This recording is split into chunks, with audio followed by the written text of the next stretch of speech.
John Brennan, from what we've seen so far, is it too early to say how serious this attack is and how successful the Israeli response has been? Well, the Iranians are well known for their rhetorical saber rattling, and I think we've seen some of that. And it seems as though this was limited, although there were ballistic missiles that were fired at Israel, and that the Israelis and others were able to intercept. And if there were no casualties, that's great.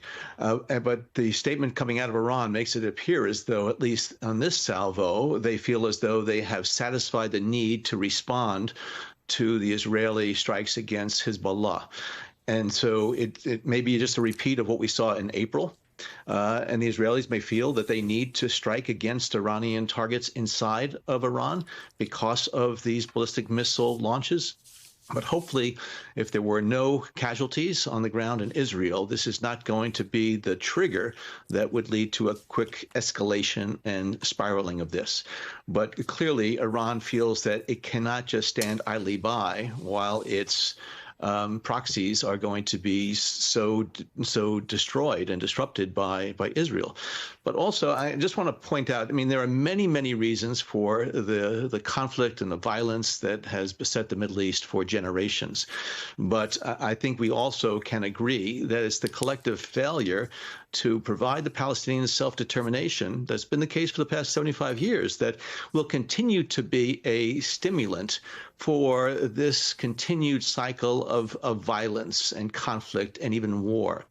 And so it's just a very unfortunate that we continue to see that this one main issue of the Palestinians continues to be some of a principal reason for why we see this continued cycle of violence that has led to so many deaths, including innocent men, women, and children on all sides. And in fact, it's now been reported by Tom Winter and Monica Alba that there was an active shooting incident around the time that the missile strikes first began. The missiles were first fired, I should say.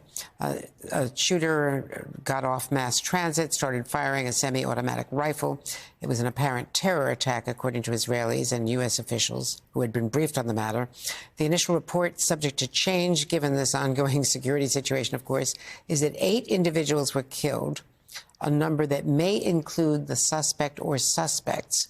9 individuals were wounded, according to one U.S. official briefed on the attack in this note from Tom Winter and Monica Alba. And the 9 people reported injured are all believed to not be members of law enforcement or Israeli security. So before I move on and talk to some of our other guests, John, I wanted to also ask you, from your perspective as a former station chief in Saudi Arabia, what is your analysis of what Saudi Arabia is doing right now? I think it's just watching and concerned that this is going to just blow up the region. And they have to be concerned, given they have, strong equities and interests across the area. And, if the attack in Tel Aviv is a harbinger of additional types of terrorist attacks, both inside of Israel or outside, we really could see a very quick escalation of these tensions. So I do think Saudi Arabia, and we've already seen there's some real concerns about what this could do to the flow of oil and energy supplies from the Middle East, because this does have the potential. We're right now in the midst of this conflict. We don't know what other chapters are going to play out, but there's going to be reverberations of this in the coming days, weeks, months, and years that could be very, very profound and even change more the contours of politics inside the Middle East.